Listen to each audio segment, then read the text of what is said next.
वंदे मातरम।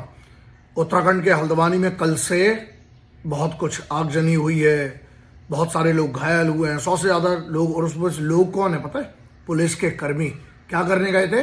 अपना काम करने गए थे। काम क्या था कि जो अवैध, जो इलीगल स्ट्रक्चर्स हैं उसको गिराने के लिए। उत्तराखंड में एक जगह है हल्द्वानी में एक जगह है मलिक का अखाड़ा, उसको जाना जाता है। लेकिन नगर निगम के, मैं कंफर्म करने के बाद बोल रहा हूं, वरना मैं पहले भी रिएक्ट कर देता, कोई भी नगर निगम के डॉक्यूमेंट में, सरकारी डॉक्यूमेंट में इसका नाम मलिक का अखाड़ा नहीं है।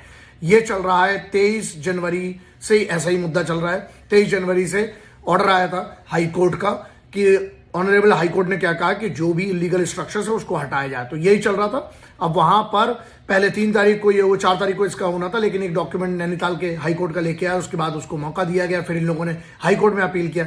ऐसे कुछ ऐसे भी थे जो अपने आप को क्लेम करते थे कि वो मंदिर हैं या कोई धार्मिक है, वो भी तोड़े गए, शांति से हुआ। यहां पर ये बताए गए कि ये क्या है, ये या तो उसको कहते हैं लोग, जो वहां के लोकल्स हैं उनका कहना था कि मदरसा है, कुछ लोग कह रहे थे कि मस्जिद है। कुछ नहीं है, वो तो स्ट्रक्चर खड़ा हुआ था, इलीगल है ना।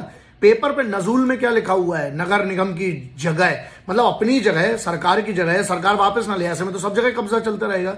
लेकिन जब गिराने गए तो वहां पर पत्थरबाजी हो गई, आगे जलाई, पूरी की पूरी गाड़ियां जला दी गई, लोगों को, पुलिस वालों को मारा गया। और वहां पर पुलिस की महिलाओं के साथ बदसलूकी हुई है, वहां पर मारा गया है, लोगों के कपड़े फाड़े गए हैं, लोगों को पत्थर जख्मी कर दिया गया है, बहुत सारा कुछ हुआ है। लेकिन मुद्दा क्या है, हो क्या रहा था, ये नहीं समझना है ना। और अगर समझना है तो सिर्फ छोटी सी बात ये समझिए कि अगर कोर्ट का ऑर्डर है, नगर निगम और पुलिस इस पर कार्यवाही कर रही है, तो क्या पेट्रोल बॉम्ब कहां से एकदम से आ जाते हैं? उसके बाद कहां से इतने सारे पत्थर उठा के एकदम से पुलिस पे हमला हो जाता है?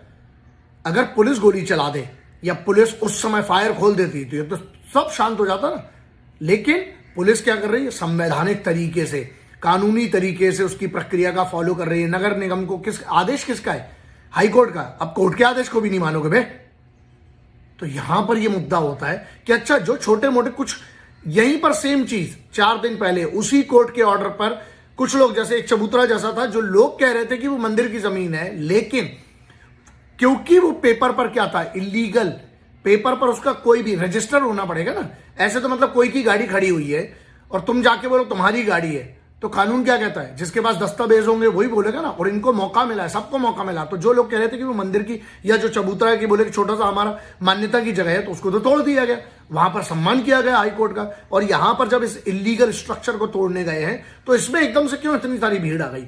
और भीड़ आने तक ठीक था, वाद विवाद तक ठीक था, लेकिन सिंपल सी बात है, मुख्यमंत्री जी के लिए भी बहुत सिंपल सा है और सबके लिए, एनएसए तो मिनिमम लगना चाहिए, नेशनल सिक्योरिटी एक्ट तो कम से कम लगना चाहिए रासुका इनके ऊपर। दूसरा, उसके बाद पुलिस को, अब जब तक आप शूट एंड साइट का ऑर्डर नहीं देंगे, ये इनडिसिप्लिन चलता रहेगा। मैं उत्तराखंड में, मैं बहुत अच्छे से जानता हूं, मेरे बहुत सारे दोस्त हैं, और उसके बाद मैं वहां की एक पूरी महिला कमांडो दस्ता का गुरु हूं, मैंने ट्रेन किया है उनको। अगर कुछ लगता है ना तो वही बच्चियां एटीएस में, सिर्फ हमारी उन्हीं बच्चियों को आप भेज देंगे ना, 2 दिन में, 2 दिन का 2 घंटे के अंदर सुधार के रख देंगे इनको।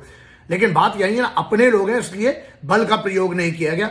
जो कानून से, जो उच्च न्यायालय समझते हैं, हाई कोर्ट ने एक आदेश दिया, उस आदेश का पालन करने के लिए पुलिस और नगर निगम के अधिकारी वहां पर गए। और क्या मिलता है? वहां पर पत्थर मारे जा रहे हैं, कपड़े फाड़े जा रहे हैं, उनको पेट्रोल बम से मारा जा रहा है, गाड़ियां जलाई जा रही हैं। क्या बाप की है क्या?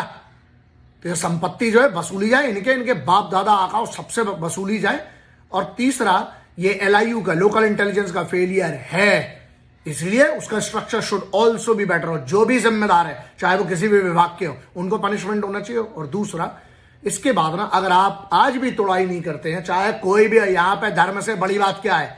यहां पर बात ये आती है कि इलीगल, कानून के हिसाब से चलेगा हिंदुस्तान, किसी के बाप का नहीं है, ठीक है? तो इस हिसाब से तोड़ाई अगर बनती है, इनकी पहले आइडेंटिफाई किया जाना चाहिए। और आइडेंटिफाई करके ना, इनको ढंग से तोड़ाई, जब तक ऐसे लोगों की संपत्ति कुर्क नहीं होती, आजीवन कारावास नहीं होता और इनके पूरे खानदानों को सजा नहीं मिलती ना, तब तक कुछ नहीं होगा। अब ये जिम्मेदारी आपकी है। तो यहां पर कानूनी प्रक्रिया से 3 तारीख को ये होने वाला था, लेकिन एक पेपर लाया गया तो उसको 4 तारीख 5 तारीख तक डिले किया गया। कोर्ट जाने का इनको मौका दिया गया। कोर्ट ने डिनाई कर दिया कि यहां पर किसी के पास भी इसका दस्तावेज नहीं है, मतलब ये इलीगल स्ट्रक्चर है। उसके लिए कल 8 तारीख को नगर निगम और उत्तराखंड के पुलिस के विभाग के लोग गए। जैसे ही उन्होंने कार्रवाई शुरू की, चारों तरफ से पत्थर, आग, पेट्रोल बम घर घर में बन के फेंक रहे हैं। इस पर कब चर्चा होगी। अब इसमें ना कोई एंगल मत देना, इसमें सिर्फ सीधा एंगल रखो, कानून टूटा है, अगर कोई कानून तोड़े तो उसकी हड्डी तोड़ो कानून के दायरे में रहते हुए। और दूसरा, इनकी संपत्तियां नहीं, इनको पहले जब्त करो, इसके बाद इनकी संपत्तियों को कुर्की नीलामी करो। जो जो इन्वॉल्व था, रासुका तो मिनिमम देना चाहिए और 2-4 को कानून के हिसाब से टांगा जाए, तब सही रहेगा। वंदे मातरम, इंकलाब जिंदाबाद, भारत माता की जय। मुझे आवाज उठाना पड़ेगी, मैं चुप नहीं रह सकता हूं वतन के खिलाफ कुछ भी होता है तो। आप अगर मुर्दे हैं, लाश बनकर आज भी बैठे हैं, तो अपनी बारी का इंतजार करिए। वंदे मातरम।